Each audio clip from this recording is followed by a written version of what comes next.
দর্শক, স্বাগত সবাইকে আমাদের প্রতি রাতের নিয়মিত টক শো আনোয়ার ইস্পাতে। এই সময় আমি জহিরুল আলম আজ আপনাদের সঙ্গে আছি। দিনের শিরোনামগুলো বলবো, এরপরে সমসাময়িক বিষয় নিয়ে আলাপ করব।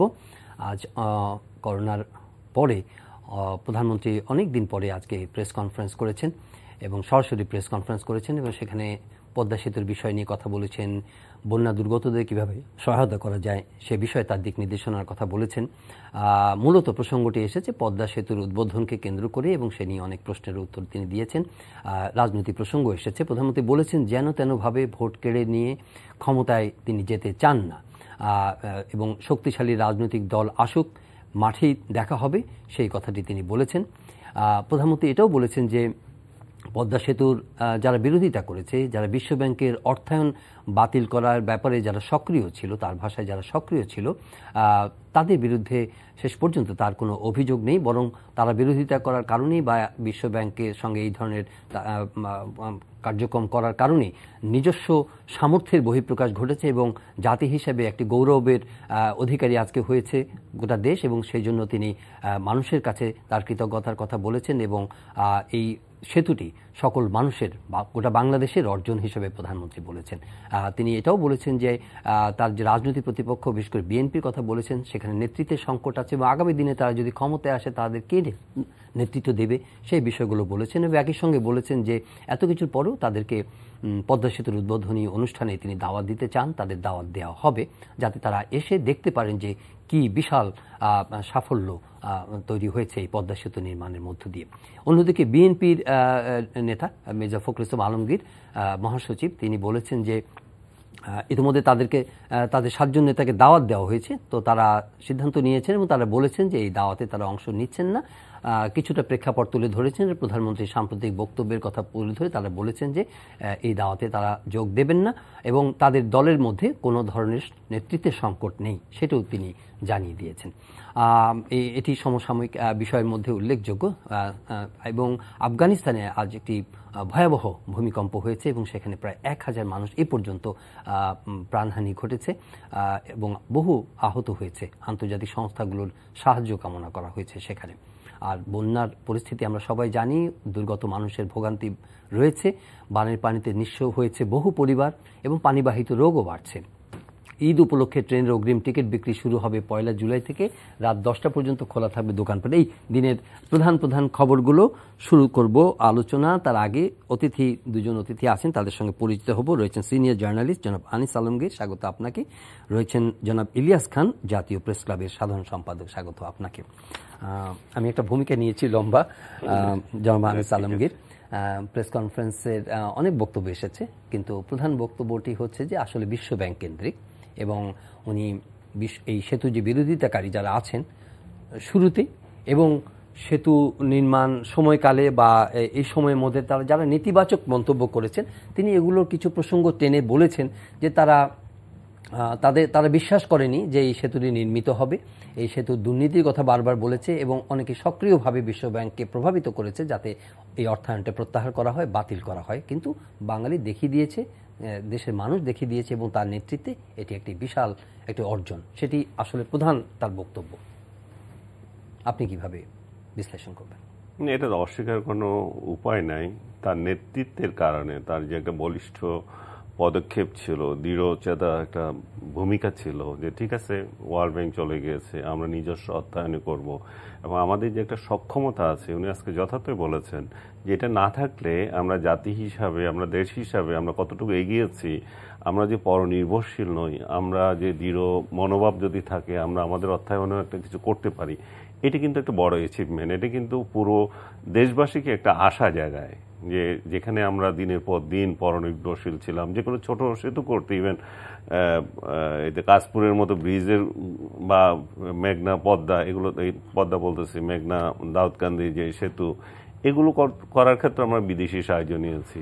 আজকে পদ্মার মতো এরকম একটা নদী, এত খরস্রোতা নদী, আমি আজকে একটা জায়গায় লিখছিলাম যে আমাদের এটা আসলে একটা শুধু ভৌগোলিক দূরত্ব আমাদের কমিয়ে দিচ্ছে সেটা না, আমাদের যে ভৌগোলিক দূরত্বের একটা ঐক্য গড়ছে এই পারের মানুষের সাথে ওই পারের, সেটা একটা বড় বন্ধন। আর আমাদের একটা রাজনৈতিক বন্ধনও দরকার। আমরা এখানে অনেকেই পদ্মা সেতু নিয়ে পক্ষ বিপক্ষ কথা বলছি দীর্ঘদিন ধরে, এক পক্ষ আরেক পক্ষকে তিরস্কার করছি। প্রধানমন্ত্রী যথার্থই বলেছেন আজকে যে এগুলো সব আমাদের ভুলে যাওয়া উচিত। আমরা এখন এই যে আমরা যে একটা বড় একটা অ্যাচিভমেন্ট, সেটাই আমাদের আসলে একযোগে এটা উদযাপন করা দরকার। এই যে এত বড় একটা আমাদের মধ্যে যে এত ডিফারেন্সেস, এগুলো দূর হওয়া দরকার। এখন পদ্মার যে বিরোধিতা করছে বিদেশি দেশি শক্তিগুলো, বিশেষ করে ওয়ার্ল্ড ব্যাংক যখন নিয়ে গেল এবং আমাদের অভ্যন্তরীণ লোকগুলো যখন বলা হচ্ছে, আজকে বারবার সে কথা বলা হচ্ছে, আমার নিজের লোককেই যদি বিরোধিতা করে, শুধু আমি ওয়ার্ল্ড ব্যাংকের ধরে কি লাভ? ওয়ার্ল্ড ব্যাংক তো একটা অর্থায়ন করেছে এবং সে তো ওই টাকা নিয়ে যায় নাই, সে আরেকটা খাতে দিয়েছে। এটা হচ্ছে বাস্তবতা। আমার ব্যক্তিগত, আমি পদ্মার বুকে দাঁড়িয়ে আমি ওই দিন দেখেছিলাম, গত সপ্তাহে আমি 2-3 দিন আগে আমি গিয়েছিলাম সেখানে, গত রবিবার শনিবারে গিয়েছিলাম রাতে। পদ্মার বুকে দাঁড়িয়ে যে একটা বিশালত্ব, এটাই আমার কাছে আশ্চর্যজনক মনে হচ্ছিল। এত খরস্রোতা একটা নদী, আমার কাছে তো দেশি বিদেশি এই সমস্ত অর্থদানকারী যে প্রতিষ্ঠানগুলো আছে বা তাদের বিরোধিতার থেকেও আমার কাছে তো পদ্মার সঙ্গেও একটা চ্যালেঞ্জ মনে হচ্ছে। পদ্মা, তোমাকে আমি শাসন করছি, তোমার এখানে যে আমি বানাবো এটাই তো একটা বড় ধরনের চ্যালেঞ্জ ছিল পদ্মার সাথে, একটা বৈরী পরিবেশের সাথে একটা বড় ধরনের চ্যালেঞ্জ ছিল। তোমাকে আমি, তোমার উপর দিয়ে আমি সেতু করবো, এত বড় একটা সেতু করছি। সো নিঃসন্দেহে আমি মনে করি যে আমাদের মধ্যে যে ডিফারেন্সেস গুলো আছে পদ্মাকে কেন্দ্র করে আমরা একটা ঐক্যবদ্ধ হওয়ার সুযোগ আমরা এখানে পেতে পারি। কিন্তু আপনি রাজনৈতিক দলগুলোর এটা এগিয়ে আসা উচিত। আপনি মুখ্যমন্ত্রী শুরুতে বলছিলেন যে বিএনপি মহাসচিব এটা প্রত্যাখ্যান করেছে। আমার কাছে এটা খুব আনফরচুনেট মনে হয়। উনি যে উদাহরণের দিক, এই কারণে করছি, ওই কারণে করছি, আমার মনে হয় এই সমস্ত ইস্যুগুলোতে আমাদের ঐক্যবদ্ধ হওয়া উচিত। এখন তো বিএনপি কি তাহলে বিরোধিতার ভার নিচ্ছে ঘাড়ে যে আমরা পদ্মা সেতুতে বিরোধিতা করি? তা তো না, বিএনপিও নিচ্ছে, বলে যে এটা আমাদেরই সেতু, আমরাও এটার গৌরব অংশীদার। আওয়ামী লীগ যেভাবে বলছিল আওয়ামী লীগকে নিজের টাকা দিয়ে করেছে, দেশের টাকা দিয়ে করেছে, তো দেশের টাকা দিয়ে করলে তো আমিও এটার অংশীদার। সো আমার মনে হয় তাদের এই ডিফারেন্সেস গুলো মেটানোর জন্য তাদেরও ভূমিকা ছিল।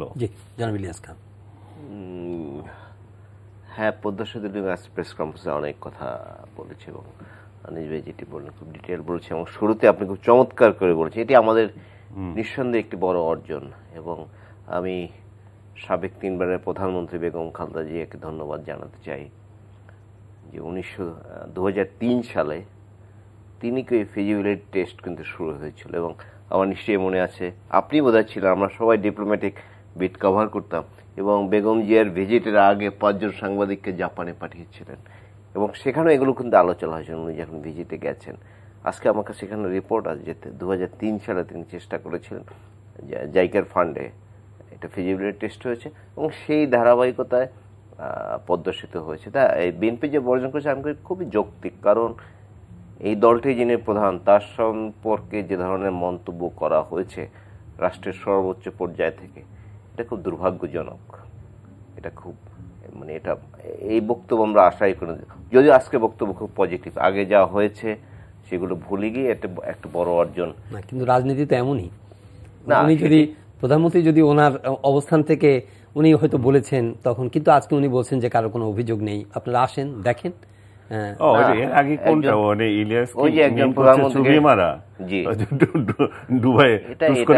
এটা দুর্ভাগ্যজনক হিউমার, আমার মনে হয় এগুলোকে এত সিরিয়াসলি নেওয়ার এই ধরনের মন্তব্য আশা। আরেকটি বিষয় আজকে আমি দেখলাম এবং আমরা দীর্ঘদিন ধরে ভাবছি যে একদম দলীয় সর্বোচ্চ পর্যায় থেকে গ্রামের যিনি আওয়ামী লীগের সমর্থক আছেন তিনিও বাংলাদেশের তারাও বাংলাদেশের সম্মানিত ব্যক্তি, বিশেষ করে ডক্টর ইউনূস সাহেব, যার মাধ্যমে বাংলাদেশকে মানুষ, পৃথিবীর অনেক দেশের মানুষ চিনে যে তুমি ডক্টর ইউনূসের দেশের লোক।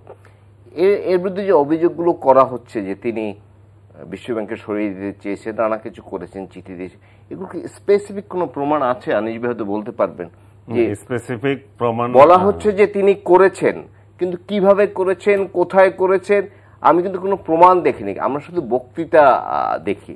এবং যে কথাটি আজকে আওয়ামী লীগ বিএনপির 7 জনকে চিঠি দিয়েছে, আপনি দেখবেন যে আওয়ামী লীগের 1 ডজন মন্ত্রী আছে, তাদের প্রতিদিন সকাল শুরু হয়, এমনি কিন্তু বলে যে বিএনপি নামে কোনো দল বাংলাদেশে অস্তিত্ব নাই, কিন্তু তাদের 1 ডজন মন্ত্রী রাষ্ট্রীয় ভাতা গ্রহণ করে টাকা নিয়ে তাদের মূল কাজ হচ্ছে বিএনপির বিরুদ্ধে বিষোদ্গার করা। আর কিন্তু রাষ্ট্রীয় উন্নয়ন বা অন্য কিছু যে কোনো প্রোগ্রামে যাবে, মূল কাজ হচ্ছে বিএনপিকে কিভাবে ছোট করা যায়। যে দলটির অস্তিত্বই নাই সেই দল নিয়ে তাদের এত কথা কেন, এটি কিন্তু আমার কাছে স্পষ্ট না। আজকে আমি স্টুডিওর মাধ্যমে একটি কথাই বলতে চাই, ডক্টর ইউনূস সাহেব কি কি বিরোধিতা করেছিলেন বা যদি বিএনপি কেউ করে থাকে সেগুলো জনসমক্ষে আনা উচিত, যে এই চিঠি দিয়েছেন বা এই তৎপরতা তিনি চালিয়েছেন, নিশ্চয়ই সরকার বিগ মেকানিজম, তাদের কাছে এগুলো ইনফরমেশন থাকার কথা। তা আমি আজকে স্টুডিওর মাধ্যমে সেই প্রমাণগুলো হাজির করার জন্য দাবি জানাচ্ছি। একই সঙ্গে আগেও বলেছি, এখন 19টি জেলার সাথে একটা সেতু বন্ধন হচ্ছে এবং এটা অনেক, কিন্তু বিশেষ করে আমার বাড়িও কিন্তু ওই অঞ্চলে এবং আমার যেতে অনেক সুবিধা হবে। নিশ্চয়ই এটি বড় অর্জন, বড় কাজ। কিন্তু এই যে শুরুতে আনিস ভাই বলেছেন বা আপনিও বলেছেন, এমন একটি প্রচার চলছে যে একটি বর্তমানে যারা সরকারে আছেন সেই দলটির টাকা এই বৃষ্টি বাড়ানো হয়েছে। আসলে কিন্তু তা না, এটা আপনার আমার ট্যাক্স, এই দেশে যে লোকটি রিক্সা চালায় তারও কিন্তু এখানে পয়সা আছে। সুতরাং এভাবে যেন প্রচার করা না হয়, এটুকুই আমি বলতে চাই। জি, এখানে আপনার যে আপনি তো বললেন যে ওনাদের সিদ্ধান্তটি ইতিবাচক হয়নি, না যাওয়ার সিদ্ধান্তটি, কিন্তু ইলিয়াস খানও বললেন যে এই ধরনের একটা মনের মধ্যে কষ্ট নিয়ে এই ঐক্য রচনার কি সুযোগ আছে? আমার মনে হচ্ছে বিএনপি বারবার পদক্ষেপে ভুল করে। সেই 14 ইলেকশন থেকে শুরু করে 18 ইলেকশন, প্রত্যেকটা জায়গায় ওদের রাজনৈতিক সিদ্ধান্তহীনতা আছে কোথাও না কোথাও। এবং আজকে যে প্রাইম মিনিস্টার বলেছেন ওদের নেতৃত্বহীনতা, এবং সেটা অস্বীকার করছে, অস্বীকার করে তো কোনো লাভ নাই। উনার আজকে যদি যে কোনো একটা গণতান্ত্রিক দেশে সংসদীয় পদ্ধতি যে সরকার, সেখানে তো অবশ্যই প্রেজেন্ট করতে হয়, আপনার প্রজেক্ট করতে হয় who will be the youth prime minister. সেই জায়গায় গত 2টা ইলেকশনের দ্বারা তো এটা ব্যর্থ হয়েছে, তাদের প্রাইম মিনিস্টার কী হবে সেটা দেখানো, এবং সামনে ইলেকশনে কী হবে সেটাও দেখানো পাচ্ছে। তারা একজন বিদেশি নাগরিক আজকে প্রাইম মিনিস্টারের ভাষায়, বা সত্যিকার অর্থে উনি যদি নাগরিকত্ব সেখানে নিয়ে থাকেন, তারেক রহমান উনি তো বিদেশি নাগরিকই। তো উনি কি প্রাইম মিনিস্টার হবেন ইভেন সেটাও ক্লিয়ার না। এর আগে ডক্টর কামাল কি হবেন উনি বলছেন না। তাহলে কে? তাহলে তাদের যে এই যে দৈন্যতা, রাজনৈতিক দৈন্যতার কারণে, এটা তো আওয়ামী লীগের টেনশনের কারণ হওয়া উচিত না যে বিএনপি। না, আওয়ামী লীগের টেনশন না, আমার টেনশন। আমি তো ভোট দেব। আওয়ামী লীগ এবং এটা তো বিএনপি মহাসচিব বলেছেন যে নেক্সট প্রাইম মিনিস্টার হবে বেগম খালেদা জিয়া। এটা আওয়ামী লীগের টেনশন কেন? যেটা জনতার টেনশন। আমি আজকে জনতার টেনশন, আমি প্রাইম মিনিস্টারকে পছন্দ করছি না, যে this lady is running the country, আমার পছন্দ হচ্ছে না, তা আমি কার কাছে যাব? আমার তো দ্বিতীয় একটা বিকল্প থাকতে হবে। সেই বিকল্প তো বিএনপি বা অন্য কোনো রাজনৈতিক দল রাখে নাই। তো সেই ক্ষেত্রে প্রাইম মিনিস্টার যেটা বলেছেন এটা যথার্থ বলেছেন। ওনার বিকল্প এখানে বিএনপি এখনো কোনো একটা যোগ্য নেই বাংলাদেশে, সেটি ভাবা, সেটি রাজনীতিবিদদের আরো ছোট করা বলে আমি মনে করি। না, এটা ছোট করার কিছু নাই, এটা রাজনীতি। মহাসচিব বলেছেন, স্পষ্ট বলেছেন বেগম খালেদা জিয়া হবেন দেশের নেক্সট প্রধানমন্ত্রী। এবং কিভাবে হবেন এটা আমি একটু বলি, যদি ইন্টারাপ্ট না করি। যেমন তত্ত্বাবধায়ক সরকার আমলে বেগম খালেদা জিয়ার বিরুদ্ধে 60টি মামলা ছিল, সেটি এখন 37টি হয়েছে। মাননীয় প্রধানমন্ত্রীর বিরুদ্ধে ছিল 15টি মামলা, তার কিন্তু একটিও এখন আর নাই। সুতরাং এই মামলাগুলো কিভাবে হয়েছিল সেগুলো নিয়ে প্রশ্ন আছে। সুতরাং বেগম খালেদা জিয়াকে যে দণ্ড দেওয়া হয়েছে, যেমন হায়ার কোর্টে গিয়ে যে দণ্ড কমে সাধারণত, সেখানে আর ডাবল করা হয়েছে। আচ্ছা ঠিক আছে, আমি ধরে নিলাম যে এটা আমি ক্ষমতা আসলে সব উইপ করে দেবো, আমার একটাও কিছু রাখবো না, আমি সহি সালামতে তখন আমি ক্ষমতা। ওনার শারীরিক অবস্থাও কি আজকে এমন অবস্থায় আছে? কেন 79 বয়স আমেরিকা প্রেসিডেন্ট? বয়স না, বয়স বিষয় না, বয়স এর থেকে বেশি হতে পারে। মাননীয় প্রধানমন্ত্রীর বয়স কি বর্তমান সাবেক? না না, বয়স কেন টানছো? বয়স ইজ নট ইস্যু। আমি নিজেও তো, আমার বয়স হতো, আমি একটু অসুস্থ থাকতে পারি। বলছে এই সার্বিক পরিস্থিতি নিয়ে যেটা মনে হয় যেন একটা যে রাজনৈতিক যে আবহাওয়া তৈরি করা, তুমি নাই তোমার বিকল্প আছে, সেই জিনিসটা আমার মনে হয় বিএনপি প্রেজেন্ট করতে পারেনি। আর আমি মনে করলাম যে ঠিক আছে, আমাদের এখান থেকে ফখরুল সাহেবেরও ইভেন প্রাইম মিনিস্টার হতে পারবেন না কেন? কিন্তু সেই পরিস্থিতি কি বিএনপির মতো দলে আছে? সেটা কি প্রমাণ করে যে ঠিক আছে আমাদের নাম্বার 1 নাম্বার 2 কেউ হলো না, আমাদের নাম্বার 3 হবে, আমাদের সেরকম ক্যাপাসিটি আছে? সেটাও তো প্রমাণ করতে পারছে না, কারণ ওদের সিদ্ধান্তহীনতা এমন যে আরেক জায়গায় বন্দী হয়ে থাকে তারা, এবং তারা নিজস্ব ডিসিশন নিতে পারে। আজকে যদি আমি পজিটিভ ডিসিশন নিতাম, আজকে পদ্মা সেতুতে আমরা যাবো এবং আমরাও এখানে গর্বের সঙ্গে বলতে পারি, সমস্যাটা কি ছিল? সমস্যা তো নাই এখানে। না, এখন বলছে আমাকে টুপ করে ফেলে দেবে বলছে। টুপ করে, সেটা তো একটা রাজনীতি। এবং উনিও তো বলেছেন, আমার তো এখন স্পষ্ট মনে আছে, খালেদা জিয়া বলেছেন যে ওই সেতুতে যাবেন না, ওই সেতুতে যদি যান ভেঙে পড়ে যাবেন, ওটা জোড়া তালি দিয়ে লাগানো হচ্ছে। তাহলে যারা এখন বিশ্বাস করে যে প্রাইম মিনিস্টার বলেছেন খালেদা জিয়াকে টুপ করে ফেলে দেবেন, তো তাহলে তারা ওইটাও বিশ্বাস করে, খালেদা জিয়া যে বলেছেন এই সেতু হবে না, ওই সেতু ভেঙে যাবে, ওই সেতু উঠবেন না। আমার মনে হয় দুইজনই বলেছেন রসিকতা করে। জনাব ইলিয়াস খান, আনিস আলমগীর সাহেব যে প্রসঙ্গটি বলছেন, এটা আমারও জিজ্ঞাসা, হলো যে বিভিন্ন রাজনৈতিক মানে সন্ধিক্ষণে যেগুলো পরবর্তীতে বিভিন্ন আলোচনা সমালোচনা হিসাবেও এসছে যে বিএনপি মনে হয় এই জায়গাটার মধ্যে পলিটিক্যাল মিস্টেক্স হয়েছে, নির্বাচনে না যাওয়াটা হয়তো ভুল হয়ে গেছে কিনা, সরকারের যোগ না দেওয়াটা ভুল হয়েছে কিনা, কিংবা ওনার বাসায় প্রধানমন্ত্রী যখন দেখা করতে গেছেন তখন গেট না খোলাটা ভুল হয়েছিল কিনা, বা কোনো কারণে সেই যোগাযোগটা হলে ভালো হতো কিনা, অথবা টেলিফোনিক কনভারসেশন যখন হয় তখন ঠিক ইন্টারাকশনটা প্রপার হয়েছিল কিনা, অথবা যখন বলা হয় যে না প্রণব মুখার্জি এসেছিল তখন দেখা না করে কি ভুল হয়েছিল, কথার কথা আমি বলছি। এই আলোচনাগুলো রাজনীতি টেবিলে এবং কিংবা টকশো টেবিলে কিংবা জনমনে আলোচনা হয়। এখন যদি কখনো কি এই আলোচনা উঠতে পারে যে ধরেন পলিটিক্যালি উনি গেইন নেওয়ার জন্য উনি বললেন যে যত কিছু আপনারা করছেন আমার কোনো অভিযোগ নেই, আজকে আপনাদেরকে দাওয়াত দিলাম, আপনারা আসেন। উনি রাজনৈতিক মাঠে এটা তো বলবেন যে দাওয়াত দিয়েছি, আপনারা আসেন নাই, সেই সুযোগ হাতছাড়া করেছেন। যদি আসতেন তাহলে একটা সম্পর্ক রচনা হতো, একটা ব্রিজ হতো। আসলে কি প্রাপ্তিযোগ হবে? না, আমি ওইটাই আলোচনা আপনার কাছে নিশ্চয়ই বলবো যে আসলে কি প্রাপ্তিযোগ হবে। এই প্রাপ্তিযোগ হবে যে আমরা একটা পজিটিভ চিন্তাধারা করি। আপনি যোগ করবেন। না, ওইটাই বাংলাদেশে কি রাজনৈতিক সংস্কৃতি আছে? যেমন একটু আগে আমি বললাম যে 10-12 জন মন্ত্রী রাষ্ট্রের টাকা খেয়ে তাদের কাজই হচ্ছে বিরোধী দলকে গালাগালি করা। জিয়াউর রহমান যে মুক্তিযোদ্ধা, একজন সেক্টর কমান্ডার, এটি তার স্বীকার করতে চান না। এবং তারা এত কি বলে যে নেকেডলি বলেন তার সম্পর্কে যে তিনি মুক্তিযুদ্ধ করেননি, বাইচান্স মুক্তিযোদ্ধা, নানা কিছু বলেন। তো এই সেই বাংলাদেশকে সেই রাজনৈতিক সংস্কৃতি আছে যে এইভাবে গালাগালি করে তাদের যে সবচেয়ে বড় নেতা তাকে ছোট করে দলটির এখন যিনি প্রধান ব্যক্তি তাকে জেলে পুরে রেখে আপনি ব্রিজ উদ্বোধন করতে দাওয়াত করবেন, চলে যাবে, এটা হয়? এটা বাংলাদেশে হতে পারে?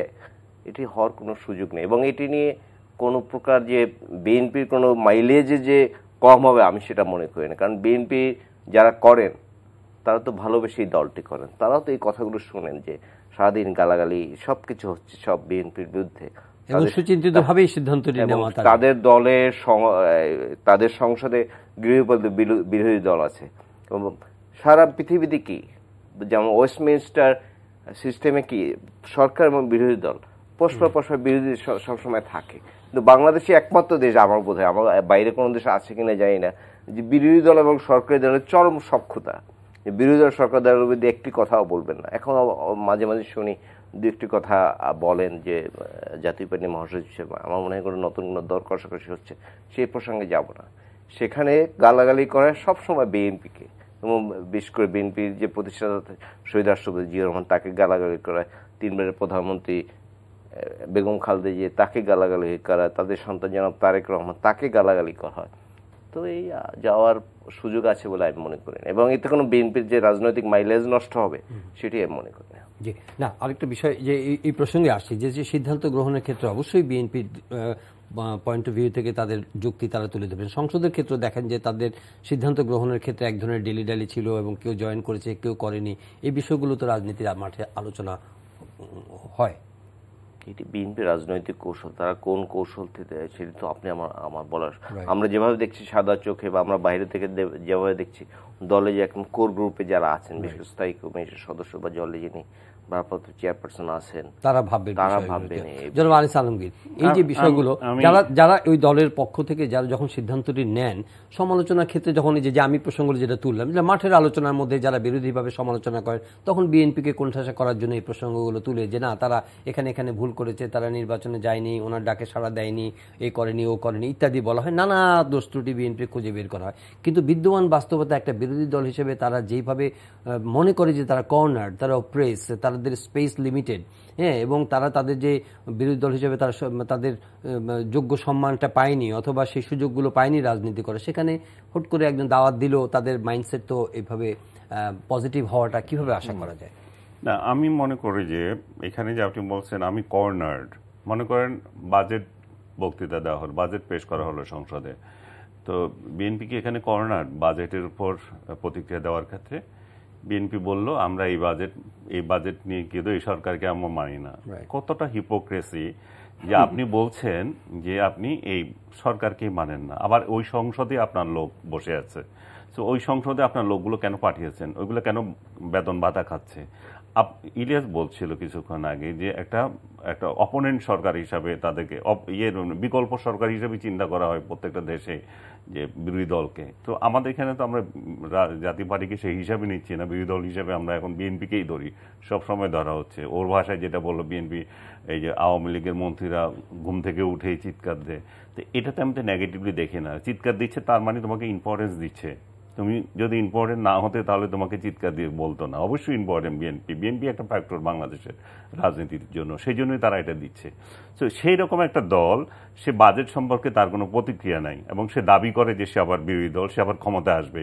তার তো একটা বাজেট পর্যালোচনারও লোক নাই, যে একটা বাজেটের জনগণের কি ক্ষতি হচ্ছে, খুবই ভালো হচ্ছে, সেটা পর্যালোচনা করার একটা দল, একটা গ্রুপ নাই। তো সে কি রাষ্ট্র পরিচালনা করবে?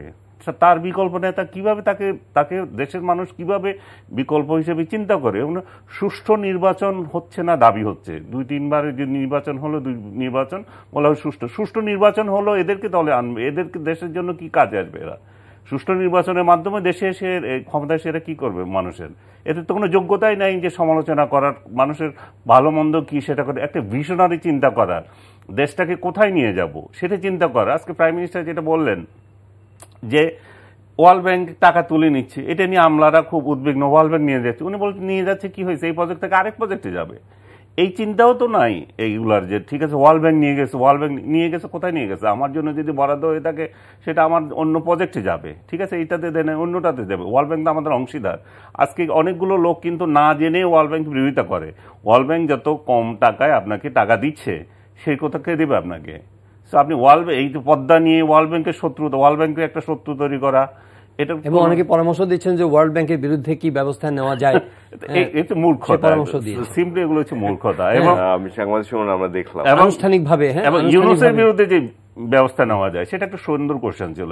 যে ছেলেটি হয়েছে, আমার মনে হয় মোহনা টিভির একজন জুনিয়র সাংবাদিক করেছেন, he is very nicely present করেছেন যে আপনি একজন বড়লোক সম্পর্কে অভিযোগ আনছেন, তো তার বিরুদ্ধে আইনগত কেন ব্যবস্থা নেওয়া হচ্ছে না যদি উনি দেশদ্রোহীমূলক কোনো কার্যক্রম করে? প্রাইম মিনিস্টার যথাযথই বলেছেন যে আমরা সময় মতো দেখা যাবে। তার মানে ইউনুসকে উনি ছাড় দেবেন সেটা বলেন নাই, সময় মতো দেখা যাবে ইউনুসকে কি করা হবে।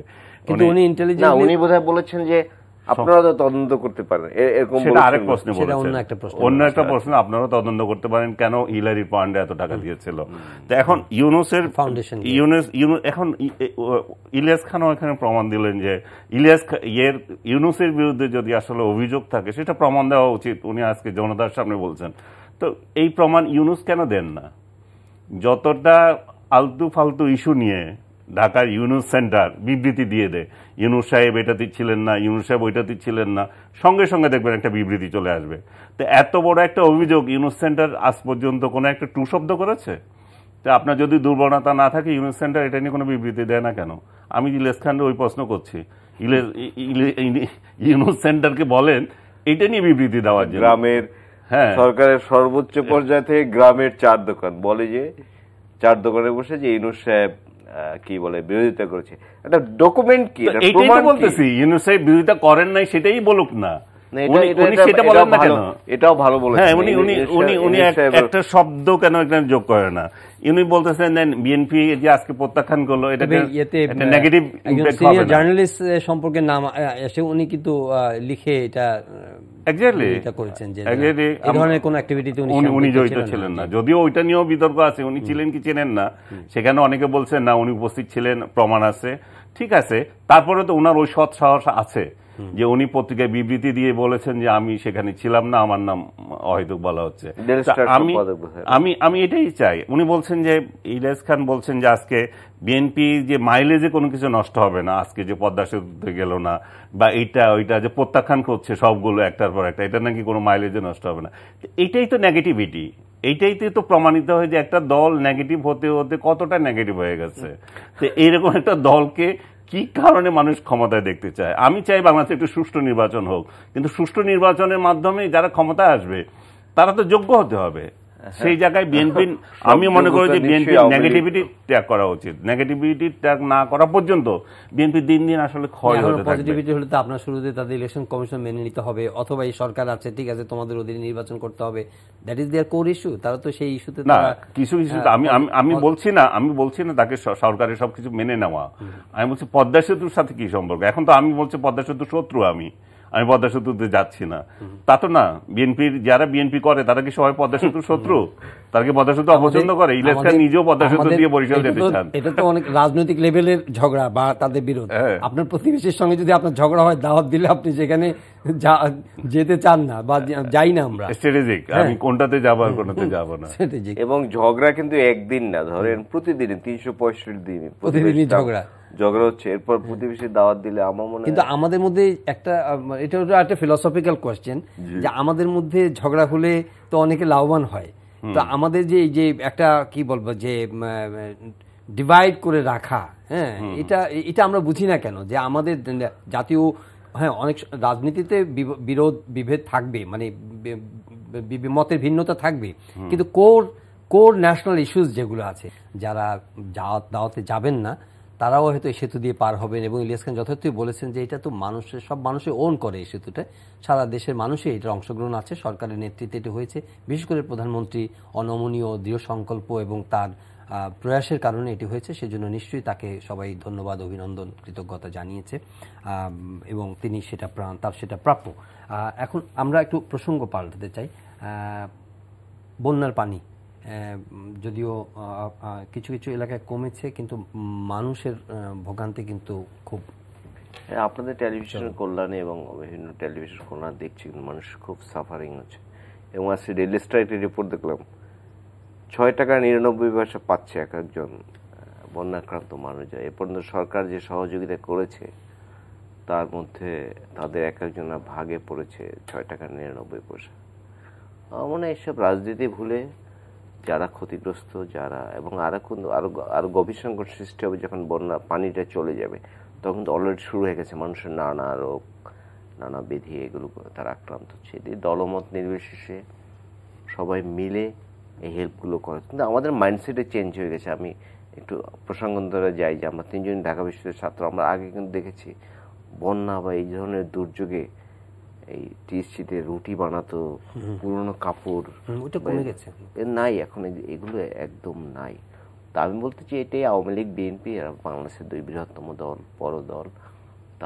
তাদের যত প্রত্যেকটি জায়গায় তাদের লোকজন রয়েছে, সরকারি প্রশাসন, ডাক্তার সাহেব বা যারা এই বন্যার মানুষের সেবাদানের সাথে সম্পৃক্ত, তাদেরকে সহযোগিতা করা উচিত। এবং আমি আরো ধন্যবাদ জানাতে, আমরা গত কদিন ধরে দেখছি সেনাবাহিনী খুব ভালো ভূমিকা কিন্তু পালন করছে। আসলে আমরা এই দূরে থেকে ছবিতে দেখে যতটুকু বুঝি, তার চেয়ে বাস্তবতা আরো কঠিন। হয়তো আমরা তো টেরি পাচ্ছি। যেমন ধরুন গত 2 দিন ধরে একটি ছবি ভাসছে, একজন বাবাকে মাটি দিতে পারছে না কোথাও, এরকম হয়তো ওই পুরো এলাকায় এর ধরনের একটি ঘটনা না, অনেকগুলো ঘটনা, সবগুলো আমরা জানতে পারছি না। সুতরাং এই বন্যাগ্রস্ত মানুষগুলো যাতে ভালো থাকতে পারে, আগামী দিনে তাদের সংকট কাটিয়ে উঠতে পারে, সেই চেষ্টা সকলে করা উচিত।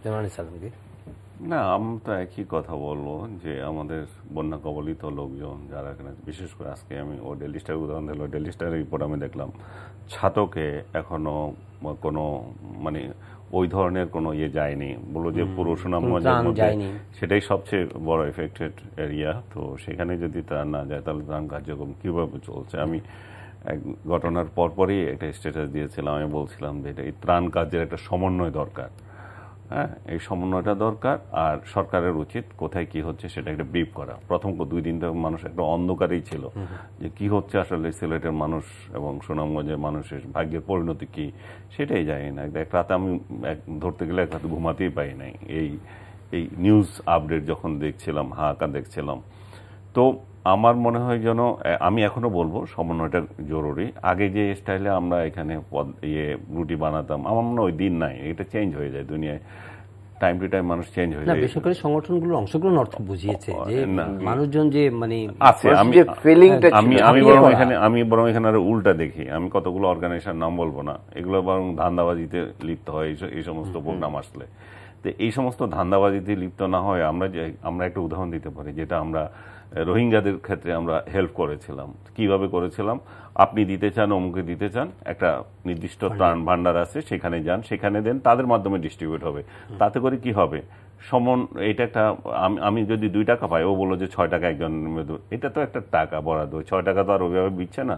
সো যারা এফেক্টেড বেশি তাদের কাছে যাতে করে ওই টাকাগুলো যায়, এবং যারা এটা সেনাবাহিনী যখন এখানে আছে, হোক না তাদের মাধ্যমে হোক না এই ত্রাণটা সমন্বয় করা, তারা যেভাবে যে এক্সেসে এত দুর্গম এলাকায় যেতে পারবে, আমাদের তো সেইটাও নাই। হ্যাঁ, তো আমার মনে হয় এই ত্রাণটা কার্যক্রমটা খুবই সমন্বিত দরকার। সরকারের বরাদ্দ কোনো ব্যাপার না। আমি মনে করি যে আজকে যে টাকা দিচ্ছে কালকে দরকার হলে আরো দেবে, এটা কোনো ইস্যু না। ইস্যু হচ্ছে যে মানুষের কাছে যাওয়া। এই কাছে যাওয়ার জন্য আমাদের দুর্ভাগ্য যে আমরা ডুবোজাহাজ কিনতে পারি, কিন্তু মানুষ মরে যাচ্ছে, ডুবন্ত মানুষকে উদ্ধার করার কোনো যন্ত্রপাতি এই দেশ এখন। আরেকটা বিষয় সেটা হচ্ছে যে হাওরের বা এই যে জলাভূমি আছে এগুলোকে রক্ষা করা বা এগুলোকে পরিবেশ উপযোগী করে প্রকল্প বাস্তবায়নের বিষয়টি নিয়ে বেশ আলোচনা আসছে এই সময়ে, যেগুলো আগে আনপ্রেসিডেন্টেড বন্যা হচ্ছে। এই বন্যার কিছু কারণ অ্যাসাইন করছে, যদিও আমরা সুনির্দিষ্টভাবে বলতে পারবো না যে ওই কারণেই, কখনো বৃষ্টির কারণে হয়তো বলা যেতে পারে, কখনো বলা যেতে পারে যে না কিছু সড়ক নির্মিত হয়েছে। কিন্তু এই জায়গার মধ্যে কি আমরা খুব বেশি পরিকল্পিত বা সুদূর প্রসারী কোনো চিন্তা নিয়ে এগুলো ভাবছি কি? আমার তো মনে হচ্ছে পরিকল্পিত না। যে কোনো, এখন মানুষ বলবে যে না প্রকৃতিকে শাসন করো না, আমি এই তত্ত্বে বিশ্বাসী না। প্রকৃতিকে আপনি শাসন না করলে প্রকৃতি তো জঙ্গল হয়ে যাবে, আপনার এখানে সাপ, বিড়াল, বাঘ আসবে। সো প্রকৃতিকে আমি শাসন করে উপযোগী করব। প্রকৃতি মানুষের সারা পৃথিবীতে তাই হচ্ছে, প্রকৃতিকে আমি বসবাস উপযোগ্য করব। সো আমার যে প্রজেক্টগুলো আছে সেটা ইকো ফ্রেন্ডলি কিনা সেটা দেখতে হবে। আমি অবশ্যই প্রজেক্ট নেবো সেখানে, ইকো ফ্রেন্ডলি কিনা সেটা দেখতে হবে। এখন সেটা যদি না হয় তাহলে তো এরকম দুর্যোগ একের পর এক চলতে থাকবে। ঠিক বলেছেন। পদ্মা সেতু প্রসঙ্গে প্রধানমন্ত্রী যখন বলছিলেন যে এমনও বুদ্ধি দেওয়া হয়েছে যে নদীকে সংকুচিত করে ব্রিজের আকারটি যাতে ছোট করা যায় কিনা, কিন্তু উনি কিন্তু এটা বাধা দিয়েছেন, বলছেন যে না, নদী শাসন করতে হবে কিন্তু নদীকে সংকুচিত করা যাবে না। এটাই তো হাস্যকর এগুলা। ইভেন এই যে এখন যে মিঠামইনের এটা উঠছে বারবার, যে মিঠামইনে হাওরের মধ্যে অলওয়েদার, এটা ছিল। আমাকে ওই এলাকার লোকজন টেলিফোন করেছিল, একজন সাংবাদিক, উনি যুগান্তরের সাংবাদিক। আমি 89-এ ওই এলাকায় 88-এ আমি ওই এলাকায় গিয়েছিলাম মিঠামইনে, একটা এনজিওর একটা কাজে, যেটা বাংলাদেশ সরকারের একটা, ওরা ওইখানে বর্ষায় ফান্ড দেয়, ওরা সেটা তার একটা এডুকেশনাল একটা প্রজেক্টে তার ফান্ড দেয়, এবং সেটা কতটা আসলে ইমপ্লিমেন্ট করছে সরকার সেটা বাস্তবায়নের। তো উনি আমাকে দেখালেন যেখানে আপনি যে এরকম দেখেছিলেন আপনি, আজকে সেটা নাই। আজকে এখানে এইটা দেওয়ার ফলে এই এলাকার মানুষগুলো নিজেরাই নিজেরাই বন্যাতে মরতেছে। তো আমার মনে হয় যারা ওইখানকার জনপ্রতিনিধি আছেন বা স্বয়ং রাষ্ট্রপতি, ওনারা এগুলো দেখা উচিত। যে আমার বাড়িতে আমি একবারে হাইওয়ে করে চলে গেলাম, সেটাতে তো সমাধান না। এই পানিগুলো কিভাবে যাবে, আমরা যেহেতু বাটির দেশ, কিন্তু আগে সুনির্দিষ্ট করতে হবে যে ওইটার কারণেই হচ্ছে কিনা। অনেক বিশেষজ্ঞ বলছেন হচ্ছে, অনেক বিশেষজ্ঞ বলছেন হচ্ছে না। যেমন আইনুন নিষাদ বলেছেন এটা স্বাভাবিক বন্যা। এক আইনুন নিষাদ বললে তো হবে না, কারণ আপনি তো একটা স্বাভাবিক যে এত কিলোমিটার জায়গা যে পানি যাওয়ার জন্য আপনি সেখানে প্রতিবন্ধকতা দিয়ে হয়তো মাত্র 15-2 কিলোমিটার রাস্তা, 15-2 কিলোমিটার, এটা তো স্বাভাবিক একটা কিছুটা আন্দাজ করা যায়। আমি এটাই বলতে চাই যে প্রজেক্টগুলো নেওয়া হচ্ছে সব তো জনজীবনে পজিটিভ ইম্প্যাক্টের জন্য, ইম্প্যাক্ট আনার জন্য। সেটা যদি ডিজার্ভ না হয় সেই চেষ্টা আমাদের করা উচিত। ইভেন আবার নতুন করে চিন্তা ভাবনা করা যেতে পারে যে রাস্তাগুলো তৈরি করা হচ্ছে, যেসব প্রজেক্ট নেওয়া হচ্ছে সেক্ষেত্রে প্রকৃতিকেও রক্ষা করা এবং উন্নয়নটা রক্ষা করা। কারণ আগে আমরা দেখেছি যে হাওরের মধ্যে দিয়ে সারা বছর ই চলতো, কি যেন বলে, লঞ্চ চলতো, মানুষ এভাবে চলাচল। এখন তো রাস্তাঘাটও হয়েছে অনেক জায়গায়, এবং কি রাস্তাঘাট যে এমন রাস্তাঘাট হয়েছে পানির নিচে ভালো থাকবে, পানি চলে গেলেও কোনো ক্ষতি হবে না। তো মানুষের জন্য কানেক্টিভিটিও প্রয়োজন আছে, সেটি রক্ষা করেই যা যতটুকু ম্যানেজ করা যায়। যেমন এটা তো খুবই অচিন্তনীয় এক সময়, তাই না? এখন তো আপনার ওই যে তিনটা অষ্টগ্রাম, মিঠামইন এবং ইটনা, তারা তো কানেক্টেড হয়েছে, কিন্তু একই সঙ্গে ঠিকই বলেছেন যে আমাদের এটা মাথায় রাখতে হবে যেটা যাতে অন্য মানুষের কোনো সাফারিংস এর কারণ না হয়। ওই এলাকায় অনেক পতিত জমি পড়ে থাকতো, এখন এগুলো চাষাবাদে আসছে, সেটাও একটা বিষয়। আমাদের উন্নয়নের এটাও তো একটা বিষয়। আমরা ওই এলাকায় আরেকটা ছোট করে আমাদের সংহতি জানানোর জন্য করি, আফগানিস্তান ভয়াবহ ভূমিকম্প, দুর্ভাগ্যজনকভাবে আমরাও কিন্তু একটা ফল্ট লাইনে আছি, আমাদেরও ভূমিকম্প ঝুঁকি আছে। আমি জানি না, মাত্রাটা খুব বেশি ছিল না, কিন্তু ক্ষয়ক্ষতিটা চরম আকার। 1000 মানুষ মরে যাওয়া মানে হচ্ছে সিরিয়াস, কিন্তু ভূমিকম্পের মাত্রা কিন্তু সেই তুলনায় কিন্তু কিছু না। হয়তো তাদের ইনফ্রাস্ট্রাকচার সেরকম, সেই কারণে এতগুলো লোক মারা গেছে। কিন্তু দুঃখজনক হচ্ছে যে আফগানিস্তানে এই যে তালেবানরা আসার পর যে ক্রাইসিস তৈরি হলো, সেই ক্রাইসিসে ওয়েস্টার্ন মিডিয়া, ওয়েস্টার্ন দেশগুলো যেই মাত্রায় এগিয়ে আসা উচিত, এদেরকে সহযোগিতা, কিছু আসছে না, সবাই ইউক্রেন করছে। নাটি আসলে খুব খারাপই লাগছে যে শুধু এখন ভূমিকম্প হয়েছে তাই না, দীর্ঘদিন ধরে আফগান জনগোষ্ঠী নানা সংকট, কিন্তু সংকটের মধ্যে দিয়ে যাচ্ছে, এবং সেটি খুব সাধারণ সংকট না, গভীর সংকটের মধ্যে দিয়েছে। সর্বশেষ আবার এই যে প্রাকৃতিক ভূমিকম্প হলো, ওদিন একটি মেয়ের সাক্ষাৎকার দেখলাম, তারা ইউনিভার্সিটিতে পড়তে পারছে না, খুব কষ্ট লাগে আসলে। তো এই সংকট রানিজ ভাই একটা খুব চমৎকার বিষয় উত্থাপন করেছেন যে এইসব বিষয়ে এখন ফোকাসও হচ্ছে না। আফগানিস্তানের সংকট চলছে, আমরা কিন্তু এখন কিছু ওই অর্থে কিন্তু জানতেই পারছি না যে কি হচ্ছে আসলে সেখানে। যেমন তালেবান শাসন চলছে, এর আগে যে কমিউনিস্ট শাসন ছিল, মানুষের দুর্ভোগ কিন্তু ছিল। এই জাতিতে কোনো কেন যেন দুর্ভোগের বাইরে যেতেই পারছে না। সর্বশেষ যে ঘটনা ঘটলো, আমি যেটি বলতে চাই যে তারাও বোধহয় সারা বিশ্ববাসী যারা সহযোগিতা করেন, তারা যেন সহযোগিতা হাত বাড়িয়ে যান এবং এই সংকট যাতে তারা কাটিয়ে উঠতে পারেন। এবং ইভেন বাংলাদেশেও যদি কিছু করার সুযোগ থাকে, আমরা কিন্তু অন্যান্য দেশের প্রাকৃতিক যদি বাংলাদেশ টুকটাক হেল্প করে থাকি। প্রতিবেশীদের যে কথাটা আপনি যদি খেয়াল করে থাকেন, ইমরান খান সরকার থাকতে ওদের সাথে একটা ভালো রিলেশন ছিল, এখন নতুন সরকারের সাথে সেটাও নাই, এদিকে ভারতের সাথেও নাই, ইভেন প্রতিবেশীরা যে সহযোগিতা করবে সে পরিস্থিতিও নাই। তো এটা একটা কঠিন সংকট আসলে। এমন এমনিতেই তারা স্ট্রাগল করছে তালেবান সরকার আসার কারণে, তার উপরে এই প্রাকৃতিক বিপর্যয়, সব মিলিয়ে আমাদের সহানুভূতি, এবং তারা এই কাটিয়ে উঠবে। আমরাও আমাদের দুর্যোগ কাটিয়ে আমাদের বন্যার্ত মানুষ যাতে একটু শান্তি পায়, একটু সহযোগিতা পায় এবং স্বাভাবিক জীবনযাপনে ফিরতে পারে, সেই প্রত্যাশা আমাদের। প্রিয় দর্শক, আজকের এই সময় এখানে শেষ করছি। সবাই ভালো থাকবেন, দেখা হবে আবারও পরের অনুষ্ঠানে। চাইলে আপনারা অনলাইনে অনুষ্ঠানটি দেখতে পারেন, ভিজিট করুন ntvbd.com, ইউটিউব ভেরিফাইড ফেসবুক পেজে আমাদের জনপ্রিয় অনুষ্ঠান খবরের আপডেট আপনারা জেনে নিতে পারেন।